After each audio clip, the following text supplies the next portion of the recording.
વડોદરાથી સમાચાર મળી રહ્યા છે। શહેરમાં ફરી એકવાર વાતાવરણ ડહોળવાનો પ્રયાસ થયો।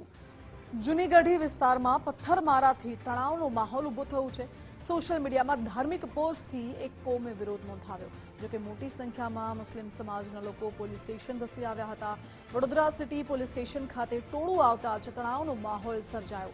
જોકે પોલીસનો કાફલો અને એડિશનલ પોલીસ કમિશનર ઘટના સ્થળ પર દોડી આવ્યા। પોલીસે વિરોધ કરનારા લોકોને સમજાવીને મામલો થાળે પાડ્યો।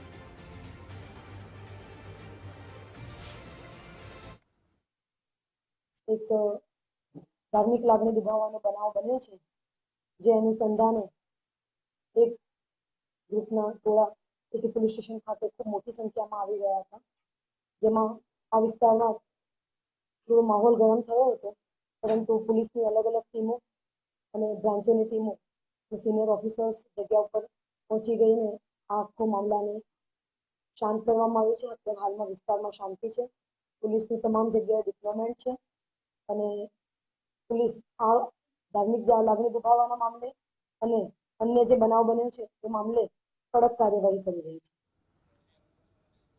તો વડોદરાના જૂની ગઢી વિસ્તારમાં પથ્થરમારો અને તોડફોડનો મામલો, જેમાં સમગ્ર મામલે ઝોન 4ના ડીસીપી એન્ડુ મકવાને નિવેદન આપ્યું છે। કહ્યું છે કે 2 ફરિયાદ દાખલ કરી છે, 50થી વધુ લોકોને ડિટેન કરાયા છે। સોશિયલ મીડિયામાં પોસ્ટ અને રાયોટિંગ મામલે ગુનો નોંધાયો છે। પથ્થરમારાની ઘટનામાં અનેક લોકો ઇજાગ્રસ્ત પણ થયા છે। જોકે ઘટનામાં અનેક પોલીસ જવાનો પણ ઇજાગ્રસ્ત થયા તેવી માહિતી ડીસીપી આપી। કાલે તો આ લોકો ત્યાં સિટી પોલીસ સ્ટેશન હતા, ત્યાં લોકોની અરજી કરવામાં આવી, અરજીની માંગ કરતા, ત્યાંથી એ લોકો આ બાજુ આવ્યા 500-700 જણનું ટોળું, પછી અહીંયા એને પથરાવ કર્યો। એ લોકોને મંડપ પણ તોડ્યું છે, અમારા ગણપતિ આપણે માતાજીના ફોટો પણ ફાડ્યા છે એ લોકોએ। પાછળ અમારું 500 વર્ષ જૂનું આટલું જૂનું મંદિર છે, ત્યાં પણ એ લોકોએ પથ્થરમારો કર્યો છે। સમગ્ર ઘટના કઈ પોસ્ટને લઈને થઈ છે, સોશિયલ મીડિયાની પોસ્ટને લઈને, જેની કારણે કોઈ અન્ય ધર્મના લોકોની લાગણી દુભાઈ હોય, પણ તેઓએ સાથે એ ધ્યાન રાખવું જોઈએ કે આપની જેમ લાગણી દુભાઈ છે એમ અન્ય ધર્મના લોકોની ના દુભાય। તમને જે તકરાર હતી તમે પોલીસમાં એની જાણ કરી, પોલીસ એનું કાર્યવાહી કરી રહી છે।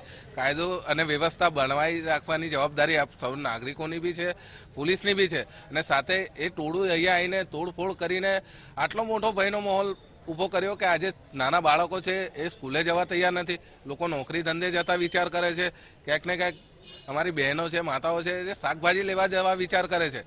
500થી 700 લોકોનું ટોળું જેને તમે ઓળખતા નથી, એ અહીંયા કેમ આવ્યા છે એ જાણતા નથી, અને એ લોકો આવીને અચાનક આ રીતે પથરાવ કરે અને આ બધી તોડફોડ કરે, તમે સમજી શકો છો કે એમના ઈરાદા શું હશે। પોલીસ તાત્કાલિક સ્થળ ઉપર પહોંચી ગઈ અને તમામને પરિસ્થિતિ નિયંત્રણમાં કરી લેવામાં આવી હતી અને ત્યારબાદ સમગ્ર વિસ્તારમાં પોલીસે સઘન કોમ્બિંગ કરેલ છે અને સઘન પેટ્રોલિંગ રાખીને પરિસ્થિતિને નિયંત્રણમાં રાખેલ છે।